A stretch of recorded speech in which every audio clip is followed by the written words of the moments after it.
What's up, golf fans? Welcome back to the PGA DFS Pick Show. I'm your host, John McNutt. You can find me on socials at JohnCool19, here for Fantasy Sports Insight, talking DraftKings PGA DFS. This week is the final major of the season, the Open Championship, not to be confused with the British Open that no longer exists. This is the Open Championship. As always, all stats on this show are powered by Fantasy National Golf Club. Shout out to them, best in the business. They are excellent for making stat models, looking at history, etc. Give them a look if you haven't been over there before. But let's jump into the course this week. The rotation moves to Royal Liverpool. We are looking at a links course, a true links course, a little bit different than last week. This course has very narrow fairways, long fescue grass, and if you've seen some of the photos, the out of bounds on a few of the holes is just a few yards out of the fairway. Absolutely essential that you have drivers getting the ball in the fairway this week, or at least being decently accurate. Spraying the ball off the tee will result in a lot of double bogey or worse this week. The course itself, though, 7,400 yards, par 71. The greens are bent grass fescue mix.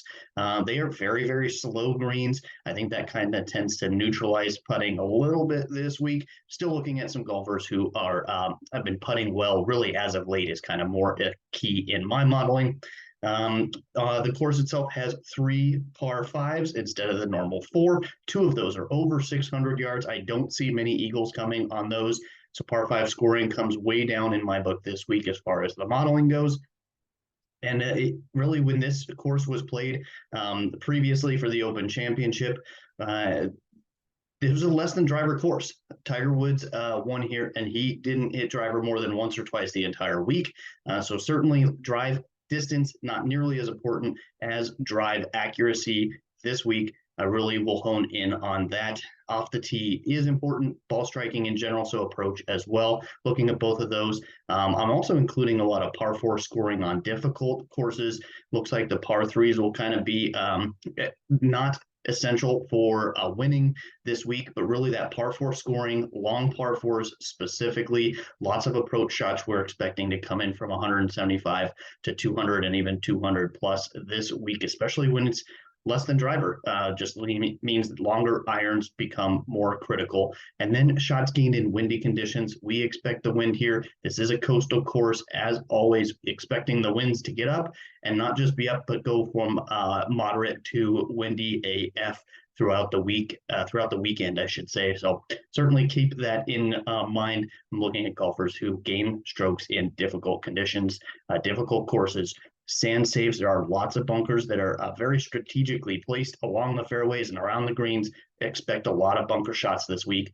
Bogey avoidance as well. This is a difficult track. Really, I believe it is the most difficult as far as average scoring when it comes to the Open Championship course rotations. I think that's probably just about enough for the course. Let's jump into my favorite plays this week.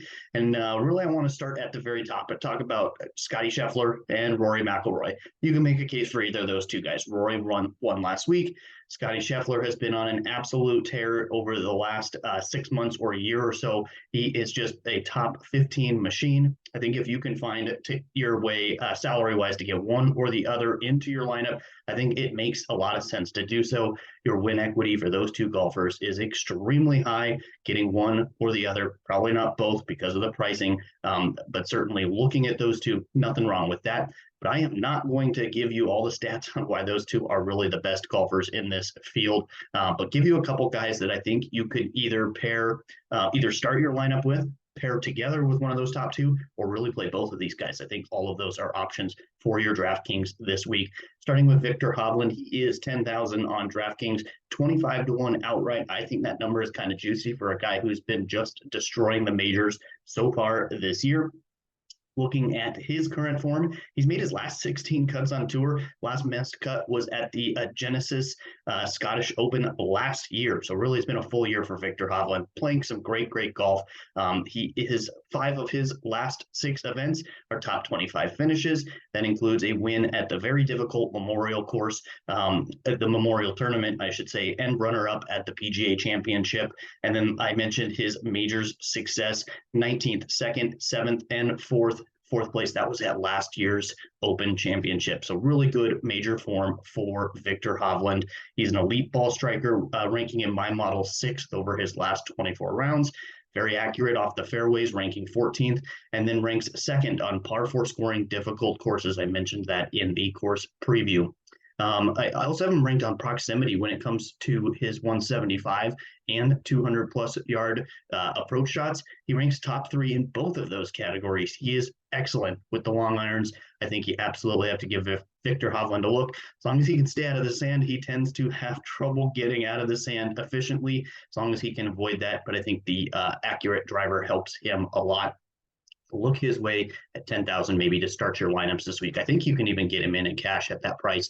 A lot of good options this week for value. Next golfer for me though, Brooks Koepka. He is 10,400 on DraftKings, 18-1 outright. The form is excellent. You can't always look into all that with it being him being on the Live Tour, as not as readily as stats available. But looking at his recent form, his last 9, 17th, 3rd, 17th, that was the US Open. T12 win, PGA Championship, 3rd, 11th, T2, that was the Masters, and right before that he won on a Live Tour again in Orlando. Really good form 2023 here for Brooks Koepka. I think he is fully healthy. He absolutely shows up for the majors. He cares more about these events than the smaller events along the way. His course history here, he did play in 2014, finished 67th. That's fine, made the cut. But really, I'm looking at the 4 rounds that he played. He was 4 under par on round 1. That was good for a tie for 3rd place. I think he understands the course and can certainly make a run again this year. His stats, he is top 20 ball striking and approach, top 10 on off the tee on difficult courses, top 10 sand saves, scrambling, and bogey avoidance. I like him a lot, really all categories, and ranks 2nd on courses that are long and hard, which that is the case this week. The only golfer better on long plus hard courses is Rory McIlroy. I think Brooks Koepka can certainly fit in. If you choose to take Rory and or Scheffler right at the top, you can get one of these 2 guys and then fill your lineup kind of with that low 7K range. Excellent way to start your lineups. And let's go ahead and jump into some value and pivot plays this week. I'm going to start with Denny McCarthy. He is 7,300 on DraftKings, 90-1 outright. I don't think Denny McCarthy wins this week, but if you wanted to look his way for a top 20 or top 30 bet, I do like that a lot. I think you can get him into cash lineups as well on DraftKings. The form is good. He has 3 top 10s in his last 4 events. That includes runner-up at the Memorial Tournament, 1 missed cut in his last 10 overall. And looking at his majors, now he doesn't play in every major because he hasn't been getting the wins on tour to get into things like the Masters. But his last 6 majors, 20th, 29th, 7th, 48th, 59th, 58th. Not the best ever, but certainly he's making cuts. The last time he missed a cut at a major was in 2016. The reason Denny McCarthy is as good as as the placement that he gets, it's his putting. He ranks number 1 the last 3 months putting at all events. He's 4th putting on bent grass greens, and he's 2nd putting on slow greens. Really, everything adds up to Denny McCarthy, probably the best putter on tour right now.